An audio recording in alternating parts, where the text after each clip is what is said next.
Hello, good morning दोस्तों। कैसे हैं आप लोग? आशा करती हूँ ठीक होंगे, है ना? खुद पर विश्वास करना सबसे बड़ा साहस है और साहस करते रहें, सकारात्मक सोचें और सकारात्मक रहें, है ना? देखिए मैं संवैधानिक संशोधन का ना 8 क्लास ना अपलोड कर दी हूँ, ठीक है? तो जो भी आज नए व्यूवर होंगे वो जाके प्रीवियस ईयर क्लास देखेंगे और जितने भी देखिए संशोधन से बहुत क्वेश्चन आता है हर एग्ज़ाम में, चाहे वो वनडे एग्ज़ाम हो, यूपीएससी हो, पीसीएस हो, जितने भी पीसीएस एमपी हो गया, यूपी हो गया, किधर भी पीसीएस हो, झारखंड हो गया, बिहार हो गया, है ना? तो पीसीएस ये क्या बोलते हैं जो संशोधन है उससे 1-2 क्वेश्चन आते रहता है। तो आप ये 10-10 करके मैं हर संशोधन को पढ़ा रही हूँ, 10-11 क्लास करके, तो 106 संशोधन हुए अभी तक, तो वो सारा कवर हो जाएगा आप लोगों को, है ना? तो और बर्डन भी नहीं लगेगा। फिर ये लास्ट टाइम के लिए नहीं छूटेगा कि हाँ चलो लास्ट में हम छोड़ दें, लास्ट में कर लेंगे, ठीक है? तो चलिए आप लोगों को स्वागत है आप लोगों की ही क्लास में एएफटी एडूबूस्ट में। जो भी नॉलेज है इस चैप्टर से लेके उसे और बूस्ट करे, उसमें ताकत दे, और जो भी इससे इस चैप्टर से आपको कन्फ्यूज़न और इससे क्वेश्चन नहीं बन पाता था, उससे वो कन्फ्यूज़न नहीं आया और 1-2 नंबर जो रुक जाता था वो आपका आता रहे, है ना? तो जो भी हमारे व्यूवर इंस्टाग्राम, फेसबुक पे होंगे वो हमारे यूट्यूब चैनल एएफटी एडूबूस्ट में आए, एएफटी, है ना? और एडूबूस्ट, ठीक है? उस पे आए और सब्सक्राइब कर दे, बेल आइकन दबा दे ताकि आने वाले क्लास उनको एट ए टाइम मिल सके, ठीक है? चलिए, तो आज मैं संशोधन 81वां से 90 तक करूँगी, ठीक है? तो देखिए इससे पहले मैं 71 से 80 करा दी, जिसमें से पंचायत का था 73, 74, काफ़ी इम्पोर्टेंट से आर्टिकल्स संशोधन थे जो हर एग्ज़ाम में आते हैं, तो आप प्लीज़ जाके प्रीवियस ईयर देखें। क्योंकि देखिए ऐसा नहीं कि मैम संशोधन पढ़ा रही हूँ तो आप पूरा क्लास नहीं करे और मैम पढ़ाई नहीं थी, है ना? तो बाकी जो आपके पास नोट्स है, लक्ष्मीकांत है, वो पढ़े और मेरा क्लास करें, इनफ है कि नहीं? और ज़्यादा भागने का ज़रूरत नहीं है और एक ऑब्जेक्टिव जितना भी लगा सकते हैं, ठीक है? चलिए, तो 81वां संशोधन क्या-क्या हमें ध्यान देना होता है कि वो कब हुआ, ठीक? एक पॉइंट पे ये और ईस्वी क्या हुआ था, ठीक है? उसमें क्या प्रावधान किए गए थे, ठीक है? तो ये सब पॉइंट पे ध्यान देंगे। तो 81वां संशोधन क्या बोल रहा है देखेंगे कि 81वां संशोधन अधिनियम कब आया था? 2000 में, है ना? और इसमें क्या कहा गया था? तो इसमें क्या था कि राज्य को शक्ति प्रदान की गई किसी वर्ष में भरी ना जा सकने वाली आरक्षित श्रेणी की रिक्तियों को अन्य अनुवर्ती वर्षों के दौरान भरी जाने वाली रिक्तियों को पृथक श्रेणी माना जाए। ऐसी रिक्तियों में उस वर्ष की रिक्तियों में ना मिलाया जाए जिस वर्ष वो भरी जाए। उन्हें उन्हें उस वर्ष की कुल रिक्तियों का 50% आरक्षण सीमा में सम्मिलित ना माना जाए। दूसरे शब्दों में इस संशोधन बैकलॉग रिक्तियों के मामले में देखिए क्या है कि उसे उस वर्ष में भरी जाए और उन्हीं उस वर्ष की कुल रिक्तियों के 25% आरक्षण सीमा में सम्मिलित ना माना जाए। दूसरे शब्दों में इस संशोधन ने बैकलॉग रिक्तियों के मामले में 50% तक के आरक्षण की सीमा को समाप्त कर दिया। देखिए क्या बोल रहा है कि मान लीजिए कोई राज्य है, वो कोई वैकेंसी लेती है, मान लीजिए 100 सीट है ना? तो बोल रहा है कि जो रिक्ति अनुवर्ती वर्षों दौरान भरी जाने वाली रिक्तियों पृथक श्रेणी माना जाए। मान लीजिए कि नहीं भरा गया, 90 सीट और भरा गया और 10 सीट ना किसी कारणवश कोई नहीं सिलेक्शन लिया, कोई और ऊपर अपर वाले में चला गया, तो 10 लोग ज्वाइन नहीं करे, है ना? तो बोल रहा है कि जो 90% में ही जो आरक्षण वाला 50% का है ये इसी में माना जाए, ये 10 वाले में नहीं माना जाए, है ना? इसको 10 जो है वो बैकलॉग क्या होता है? बैकलॉग होता है कि ये 100 सीट है, ठीक है? 10 सीट नहीं भरा गया तो ये बैकलॉग यानी कि ये बैक में चला गया और ये अलग वैकेंसी होता है, उसको नेक्स्ट वैकेंसी में ऐड ना किया जाए। ये प्रावधान कब किया गया था? 50 और क्या बोल रहा है कि दूसरे शब्दों में इस संशोधन में बैकलॉग रिक्तियों के मामले 50% के आरक्षण की सीमा को समाप्त कर दिया गया। अब क्या था देखिए, अब इसमें 90% में 90 सीटों में से 50% तो आरक्षण दे दिया गया एससी, एसटी और ओबीसी को, है ना? और इकोनॉमिक वीकर सेक्शन को, ठीक है? अब फिर बैकलॉग का एग्जाम लिया जा रहा है और उसमें भी 50% का फिर से प्रावधान किया जाए, तो इसको हटा दिया गया 81वां संशोधन 2002 में। बस यही सब प्रावधान किया गया है, ठीक है? चलिए आगे बढ़ते हैं। अब 82वां संशोधन 2000 देखिए 81वां भी 2000 में हुआ था और 82वां, ठीक है? तो 82वां संशोधन में क्या बोला गया, देखिए क्या प्रावधान किया गया हम देखेंगे कि अनुसूचित जाति, है ना, और जनजाति के पक्ष में यह व्यवस्था क्या केंद्र एवं राज्य लोक सेवाओं में आरक्षण कि पदोन्नति के मसले पर अंगों एवं योग्यता को छूट का उपबंध है ना। जो बोल रहे राज्य लोक सेवा का आरक्षण पदोन्नति है ना, उसके अंकों में योग्यता का छूट का उपबंध किया गया। कि मान लीजिए कि पदोन्नति दिया गया, तो मान लीजिए किसी को, मान लीजिए जनरल वालों को 10 मार्क्स चाहिए, तो इसमें 2 मार्क्स मान लीजिए आरक्षण किया गया ST SC OBC के लिए, तो ये योग्यता का छूट का उपबंध इसमें किया गया। चलिए, अब 83वां संशोधन में क्या बोला गया कि अरुणाचल, ये भी 2000 में हुआ, 81वां, 82वां और 83वां, ये कब हुआ था? 2000 में हुआ था। ठीक है, ये ध्यान रखेंगे। और इसमें क्या गया कि अरुणाचल प्रदेश में पंचायतों में अनुसूचित जाति के लिए कोई आरक्षण की जरूरत नहीं है ना। अरुणाचल प्रदेशों में अनुसूचित जाति के लिए कोई आरक्षण की जरूरत नहीं है। राज्य की समूची जनसंख्या जनजातीय है, यहाँ पे कोई अनुसूचित जाति नहीं है। इसमें क्या बोला गया कि देखिए, कोई भी आरक्षण बनता है किसी राज्य में, इंडियन राज्य में, तो उसमें क्या है, कुछ सीटें ST के लिए निकाला जाता है और SC के लिए निकाला जाता है, OBC के लिए निकाला जाता है और इकोनॉमी वीकर सेक्शन के लिए निकाला जाता है। तो बोल रहा है 83वां संशोधन 2000 में क्या बोला गया, क्या प्रावधान किया गया कि जो अरुणाचल प्रदेश है ना, वो पंचायतों की जो है आरक्षण, अनुसूचित जाति के लिए कोई आरक्षण की जरूरत नहीं है। ये प्रावधान किया गया कि इसमें जब SC है ही नहीं, तो आरक्षण किसके लिए आरक्षण होना है ना। वो पंचायत SC का कौन सा पंचायत बनेगा, क्योंकि वहाँ के लोग SC है नहीं। तो वही बोल रहा है कि इसमें आरक्षण की, SC का आरक्षण की जरूरत है नहीं, क्योंकि वहाँ जनसंख्या है नहीं। और राज्य में समूची जनसंख्या क्या है, ST है, शेड्यूल्ड ट्राइब है, इसलिए वहाँ अनुसूचित जातियाँ का आरक्षण पंचायतों में नहीं दिया गया। किसमें संशोधन के तहत? 83वां संशोधन 2000 में। ठीक है, ध्यान रखेंगे। चलिए, अब 84वां संशोधन कब हुआ था? 84वां संशोधन हुआ था 2001 में, है ना। देखिए, 81, 82 और 83 ये हुआ था 2000 में, और फिर 2001 में कौन सा हुआ? ये हुआ 84वां। ठीक है, तो 84वां में क्या हुआ कि लोकसभा और राज्य विधानमंडलों की सीटों के पुनर्निर्धारण पर 25 वर्ष के लिए 2026 तक की पाबंदी की बढ़ाई गई, है ना। जैसे पहले मान लीजिए कि 76 माना जाता था, है ना। तो बोलता है कि जो लोकसभा और राज्य विधानसभा के लिए जो सीटों का आरक्षण था, पुनर्निर्धारण था, पर वो 25 वर्ष के आयु के लोग ही चुने जाते थे। ये पाबंदी बढ़ाई गई, ऐसा जनसंख्या को सीमित करने के लिए किया गया, ताकि जनसंख्या सीमित किया जा सके। दूसरे शब्दों में लोकसभा एवं विधानसभाओं की सीटों की संख्या 2026 तक यही रहेगी, है ना। कि जो भी सीट है, मान लीजिए कि लोकसभा में कितना है, 550 है मैक्सिमम, है ना। तो ये जनसंख्या 2011 के जनगणना के अकॉर्डिंग किया गया। परिसीमन जानते हैं ना, परिसीमन हम पढ़ाएंगे आपको कि परिसीमन क्या होता है। और उसके बाद हाँ, और उसके बाद ये क्या हुआ, 2011 के जनसंख्या के अकॉर्डिंग जो सीटें 550 लोकसभा में और विधानसभा में जितना जो राज्य के लिए है, वो 2026 तक यही रहेगा। इसके बाद ही बढ़ाया जाएगा, है ना, सीट का। अगर लोकसभा में बढ़ाने का, क्योंकि देखिए अभी नया आएगा, 2021 का जनगणना आएगा ना, तो ये काफ़ी बढ़ा रहेगा, लोग बढ़े हैं, तो वहाँ पे प्रतिनिधित्व भी बढ़ेगा, लोकसभा सीट, विधानसभा सीटों भी बढ़ेंगी, है ना। तो वही बोल रहा है कि वो सीटों की संख्या क्या 2026 तक सेम रहेगा। ठीक है, यही व्यवस्था की गई। राज्यों में निर्वाचन क्षेत्रों का पुनर्निर्धारण 1991 की जनगणना के आधार पर निर्वाचन क्षेत्रों का पुनर्निर्धारण किया गया। ये 1991 के तहत किया गया। ठीक है, चलिए। अब 85वां संशोधन, ये भी 2001 में हुआ। ये भी याद रखेंगे। देखिए, कभी मैच करने के लिए दे देता है, तो आपको ये ध्यान रखना पड़ेगा कि 85वां संशोधन कब हुआ, 2001 में। ये याद रखेंगे। और इसमें क्या प्रावधान किया गया वो याद रखेंगे। तो बोल रहा है कि सरकारी नौकरियों में पदोन्नति के मामले में जिनमें अनुसूचित जाति और जनजाति का आरक्षण भी है, के लिए प्रमाणिक वरिष्ठता को जून 2095 से प्रभावी मानने की व्यवस्था की गई। ठीक है, बोलता है कि जो अनुसूचित ST और SC जो है, जो आरक्षण है ना, सरकारी नौकरियों की, मतलब बोलते हैं ना कि क्या बोलते हैं उसको, प्रमोशन, है ना, प्रमोशन, वो प्रमाणिक जो वरिष्ठता थी उसको 1995 से प्रभावी मानने की व्यवस्था की गई। ठीक है, ये 85वां संशोधन 2001 में, ये ध्यान रखेंगे। चलिए, अब 86वां संशोधन में काफ़ी बदलाव हुए, अच्छे बदलाव हुए हैं। सो वेरी वेरी इंपॉर्टेंट, याद रखेंगे आप। देखिए, जब ये देखिएगा, इससे बहुत सारे क्वेश्चन आते रहते, मैं 5 स्टार लगा देती हूँ मुझे, क्योंकि ये आपको तो याद रखना है एनी हाउ, है ना।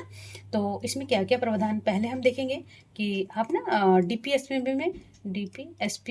में भी पढ़े होंगे, ठीक है, और फंडामेंटल राइट्स में भी पढ़े होंगे ये संशोधन, ठीक है जी, और फंडामेंटल ड्यूटीज में भी पढ़े होंगे, है ना, आर्टिकल 51A में, ठीक है।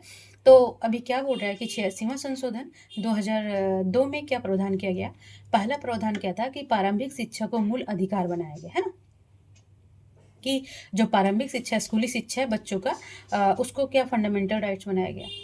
सो जरूरी भी था, क्योंकि आदमी पढ़ेगा नहीं तो बढ़ेगा कैसे, है ना, पढ़ेगा भारत तभी तो बढ़ेगा भारत।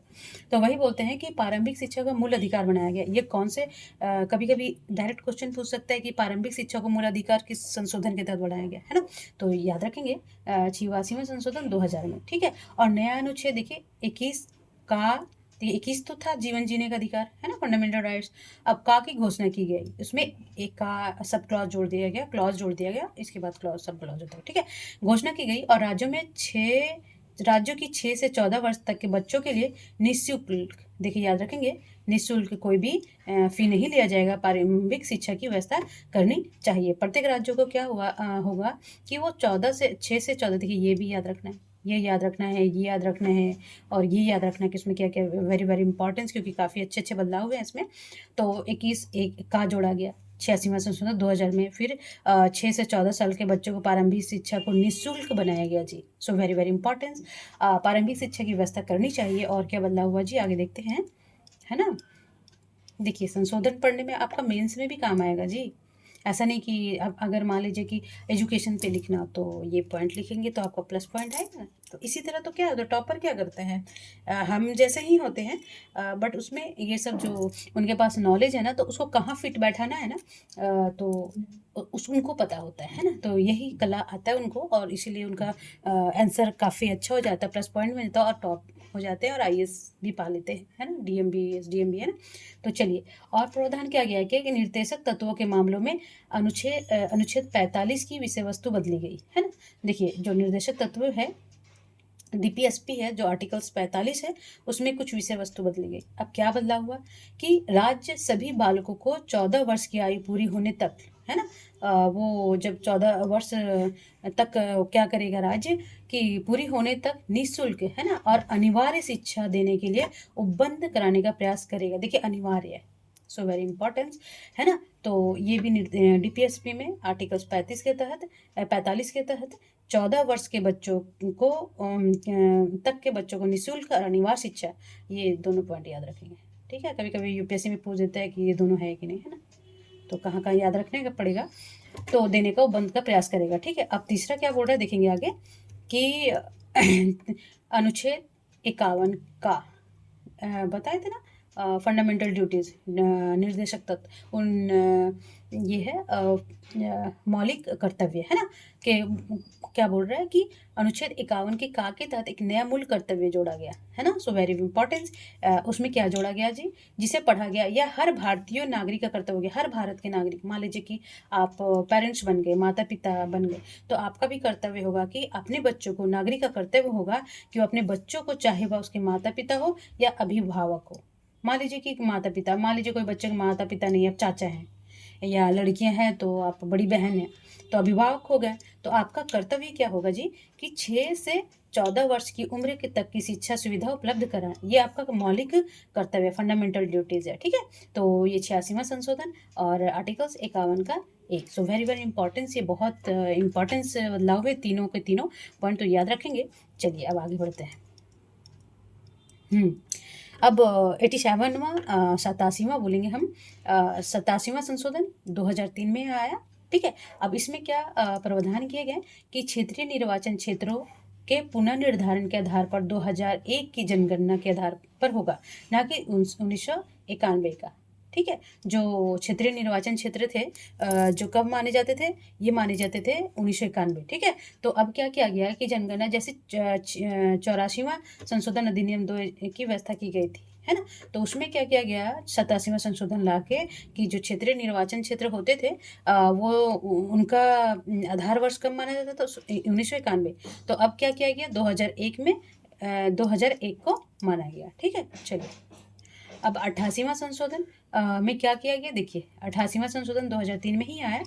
तो इसमें क्या किया, इस अधिनियम द्वारा सेवा कर के संबंध में उपबंध बनाया गया है ना। सेवा कर होता है टैक्स, ठीक है, सर्विस टैक्स, ओके। सेवाओं पर कर केंद्र द्वारा लगाया जाएगा, लेकिन देखिए इसमें क्या किया गया, सो वेरी वेरी इंपॉर्टेंट, सेवाओं पर है ना केंद्र लगाएगा। जो सर्विस टैक्स है कौन लगाएगा, सेंटर लगाएगा। ये भी एक क्वेश्चन आपका आंसर हो जाएगा। अब कभी बोल दे कि सर्विस टैक्स कौन लगाता है, तो सेंटर लगाता है। हाँ, अब उसके बाद क्या हुआ कि केंद्र द्वारा लगाया जाएगा, लेकिन इसकी प्राप्तियां केंद्र और राज्य में संग्रहित और विनियोजित संसद द्वारा सुझाए गए फार्मूले के अनुसार की जाएगी। मान लीजिए कि 100 रुपया हुआ सर्विस टैक्स से, ठीक है। अब इसमें संसद प्रावधान करेगी कि चलो सर्विस टैक्स का ना 50% सेंट्रल को बांट दिया जाए और 50% राज्यों में बांट दिया जाए। सेंट्रल पर 50% रखा जाए और 50% केंद्रों को राज्यों को बांट दिया जाए। तो ये कौन करेगा, कौन फार्मूला देगा, ये संसद देगा। तो ये प्रावधान पर लगाएगा कौन सर्विस टैक्स, ये केंद्र लगाएगा। तो ये भी बात याद रखेंगे, है ना। तो ये सब याद है, ये किया गया 88वां संशोधन 2003 में, ठीक है। चलिए अब 89वां संशोधन में भी काफ़ी इंपॉर्टेंस है, वेरी वेरी इंपॉर्टेंस याद रखेंगे। 2003 में ही आया। अब इस संशोधन में क्या बोला गया जी, हाँ, इसमें क्या गया कि संविधान संशोधन अधिनियम द्वारा राष्ट्रीय अनुसूचित जाति और जनजाति आयोग को 2 भागों में विभाजित कर दिया गया। इससे पहले क्या था, ये राष्ट्रीय अनुसूचित जाति जनजाति आयोग था, ठीक है। तो अब इसमें क्या किया गया जी, देखेंगे तो मान लीजिए कि जनजाति आयोग था, उसको 2 भागों में तोड़ा गया, है ना। पहले 338 था, ठीक है, और ये भाग 16 में आएगा, आप याद रखेंगे। जो राष्ट्रीय अनुसूचित नेशनल शेड्यूल कास्ट और शेड्यूल ट्राइब जो आयोग है, वो था भाग 16 में। 16 ऐसे भी लिखते हैं और ऐसे भी रोमन लिपि पे ऐसे लिखते हैं। तो ये याद रखेंगे कि जो राष्ट्रीय अनुसूचित जनजाति आयोग भाग 16 में आता है, और इसको 89वां संशोधन अधिनियम 2003 में विभाजन कर दिया गया, और 338 आर्टिकल्स, ठीक है, आर्टिकल्स लिखेंगे या अनुच्छेद लिखेंगे, एक ही बात है जी, ठीक है। तो अनुच्छेद 338 के तहत क्या किया गया, शेड्यूल कास्ट, है ना, शेड्यूल कास्ट आयोग को की स्थापना की गई, अनुसूचित जाति आयोग, ठीक है, आयोग। और 338 ए के तहत क्या किया गया, ए लिखेंगे या का, एक ही बात है ना। तो ये अनुसूचित जनजाति आयोग की में विभाजन कर दिया गया। तो ये कब किया गया, 89वां संशोधन 2003 में, और प्रभावी हुआ 2004 में। ऐसे नहीं पूछेगा, बस 2003 में ही बना कानून, प्रभावी भले बाद में हो। तो ये याद रखेंगे। अब ये आर्टिकल्स भी यहाँ याद रखना है ना, और इसका विभाजन भी हुआ था, और ये किस भाग में आता है, 16 में, ये भी याद रखना है। तो बोल रहा है कि इस संविधान संशोधन अधिनियम द्वारा राष्ट्रीय अनुसूचित जाति जनजाति आयोग को 2 भागों में विभाजन कर दिया गया। अब इनके नाम क्रमशः क्या रह गया, पहले तो राष्ट्रीय अनुसूचित जनजाति आयोग था, अब अलग अलग हो गया। राष्ट्रीय अनुसूचित जनजाति आयोग जाति आयोग, माफ करेंगे, 338 के तहत, और राष्ट्रीय अनुसूचित जनजाति आयोग ये हो गया 338 का, ठीक है, ये याद रखेंगे। तथा 3 अन्य सदस्य होंगे, और इसके क्या है, इसमें 5 सदस्य रहेंगे, एक अध्यक्ष होगा और एक उपाध्यक्ष होगा, और 3 अन्य सदस्य होंगे। देखिए जब मैं ये आयोग पढ़ाऊंगी तो वहाँ मैं डिटेल से बताऊंगी, इसलिए घबराने की बात नहीं है। और इनकी नियुक्ति कौन करेगा जी, तो इसकी देखिए कितनी सारी बातें क्लियर हो जाते हैं ना। तो एक चीज़ को हम जब अच्छे से बारीकी से कॉन्सेप्ट के साथ पढ़ते हैं ना, तो हम ऑब्जेक्टिव बनाते रहेंगे, भूलते रहेंगे। बट जब हमें कॉन्सेप्ट क्लियर हो जाएगा ना, तो ऑब्जेक्टिव कुछ भी नहीं है जी, है ना। तो इसलिए हर चीज़ को बारीकी से पढ़िए, बेसिक से पढ़िए, ठीक है जी। चलिए, तो इसलिए बोलते हैं कि सिर्फ ये 10 अमेंडमेंट नहीं है, इसके साथ हमारा बहुत बेसिक क्लियर हो जाता है ना।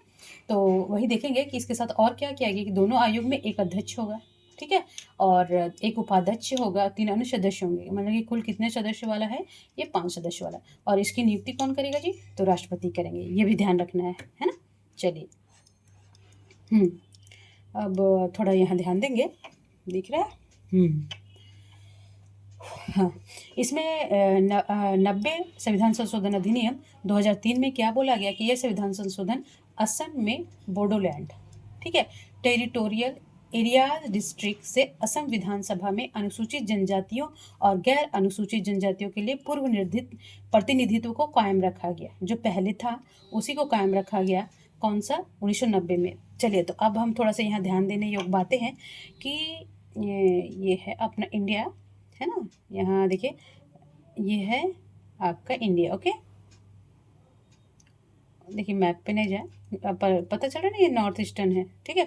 तो ये असम है, और ये हो गया आपका अरुणाचल प्रदेश, और ये भूटान जी, ठीक है। तो ये वाला जो एरिया है ना, ये वाला देखिए, ये वाला एरिया ना, तो ये हो गया आपका असम से लगता है। इसमें 5 डिस्ट्रिक्ट आते हैं, 5 ज़िले आते हैं असम के 5 ज़िले, ठीक है।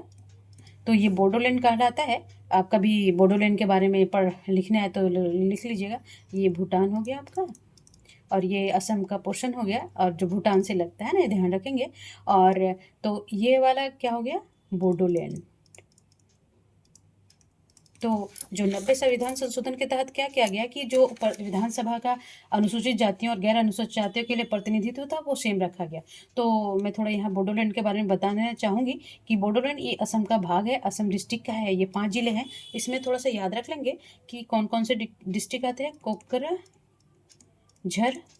ठीक है, कोकराझार ये हेडक्वार्टर है, ठीक है, बोडोलैंड का। फिर हो गया चिरांग, फिर हो गया बक्सा, ठीक है, तामुलपुर और उदलगुरी, ठीक है। अच्छा, तो क्या गवर्नमेंट को क्यों लाया गया बोडोलैंड, एक अलग स्वायत्त क्षेत्र क्यों कायम किया गया? तो इसका उद्देश्य क्या था जी? उद्देश्य क्या था? देखिए, उद्देश्य था कि जो बोडो समुदाय है ना, जो अपने को बिछड़ा महसूस करते थे और असंतुष्ट थे वहाँ, तो उसके विकास और सुरक्षा के लिए, ठीक है, विकास और सुरक्षा के लिए ये बोडोलैंड का कॉन्सेप्ट और स्वायत्त क्षेत्र घोषित किया गया। तो वही बोल रहा है इसमें। पहले तो अब बोडोलैंड क्या है, वो कहाँ पे है ना, कभी पूछ लेंगे, पूछ दे जीके में कि ज्योग्राफी में कि बोडोलैंड क्या भूटान के साथ शेयर करता है, अरुणाचल प्रदेश कौन से डिस्ट्रिक्ट में। तो ये सब कॉन्सेप्ट जब हम एक चीज़ पढ़ते हैं तो उसको साथ साथ में सारी चीज़ को जानना जरूरी हो जाता है ना। तो देखिए, 90 संविधान संशोधन अधिनियम 2003 में क्या किया गया कि ये संविधान संशोधन असम में बोडोलैंड टेरिटोरियल एरियाज डिस्ट्रिक्ट से असम विधानसभा में अनुसूचित जनजाति और गैर अनुसूचित जनजाति पूर्व प्रतिनिधित्व को कायम रखा है। तो चलिए देखिए, काफ़ी इंटरेस्टिंग चैप्टर है ये। और हमें देखिए इजी, बस हमें टीचर अच्छे मिलने चाहिए ताकि जो भी कॉन्सेप्ट अब आए धड़ाधड़ बोले आलतू फालतू चीज़ें, ये फलाना ढिंकाना, ये सब है ना। देखिए, इसीलिए आजकल देखेंगे मैं, देखिए कड़वा है पढ़ सकते हैं कि हिंदी मीडियम वाले ज़्यादा बकवास सुनते हैं। ये कहना नहीं चाहिए, मगर मोस्टली देखिए गाँव के बच्चे को मोबिलाइज किया जाता है। ये सत्य है, ये 100% सत्य है। और कभी आप देखेंगे कि जो प्राइवेट स्कूल हो या फिर सीबीएसई बोर्ड हो, वहाँ पे ना यही बात पे ध्यान दिया जाता है। बुक्स हमारा सेम हो भले, बट हमें वो बुक्स को सिलेबस कंप्लीट होता ही नहीं है 10th तक पूरा। अब अभी भी सरकारी स्कूलों को देखिए कितना बुरा हाल है, और वही बच्चे पिछड़ जाते हैं बेचारे। आज का कंप्लीट करते तो पीछे और आगे वाला पिछड़ जाते। तो यही कवर करते करते बेचारों का एज भी हो जाता है और फाइट नहीं कर पाते। इसीलिए एक अच्छा टीचर मिलना सबसे अच्छा है कि आपको जो भी कॉन्सेप्ट है उसे क्लियर करता जाए, है ना। तो आप शॉर्टकट में ना रहें। मेरा हमेशा कहना होता है कि शॉर्टकट का रास्ता हमें गड्ढे में ले जाता है, और हम कभी भी, बहुत रेयर होता है कि हम उससे निकल पाते हैं और सक्सेस को पा पाते हैं। इसलिए कोई भी चीज़ पढ़ें थोड़ा टाइम लगा के, और कॉन्सेप्ट के साथ पढ़ें, है ना। अभी टाइम है आप लोगों का। देखिए, जो लास्ट में है वो तो पढ़ेंगे, और कॉन्सेप्ट कभी भी सीखा जा सकता है ना, टाइम नहीं लगेगा। 6 महीना साल भर के लिए जो भी पढ़ें। अच्छा, कंटिन्यू रखें मेरा क्लास, है ना। और कैसा लगता है थोड़ा लाइक और शेयर कर दिया कीजिए, हमें मोटिवेशन मिलता है, क्योंकि मुझे भी मेहनत लगता है इतना पढ़ाने में, है कि नहीं। और देखिए, पढ़ने से ज़्यादा मुझे लगता है पढ़ाने में मेहनत लगता है ना। तो चलिए, आप पढ़ते रहिए, स्वस्थ रहिए, मस्त रहिए, और नया साल भी मनाइए, पर पढ़ाई के साथ साथ, है ना। क्योंकि जब हम सक्सेस हो जाएंगे ना, तो हर दिन नया साल होगा, ठीक है। चलिए, तब तक अपना और अपने फैमिली का ध्यान रखेंगे, क्लास कंटिन्यू करते रहेंगे और शेयर भी करते रहेंगे, है ना, दोस्तों के साथ। नमस्कार।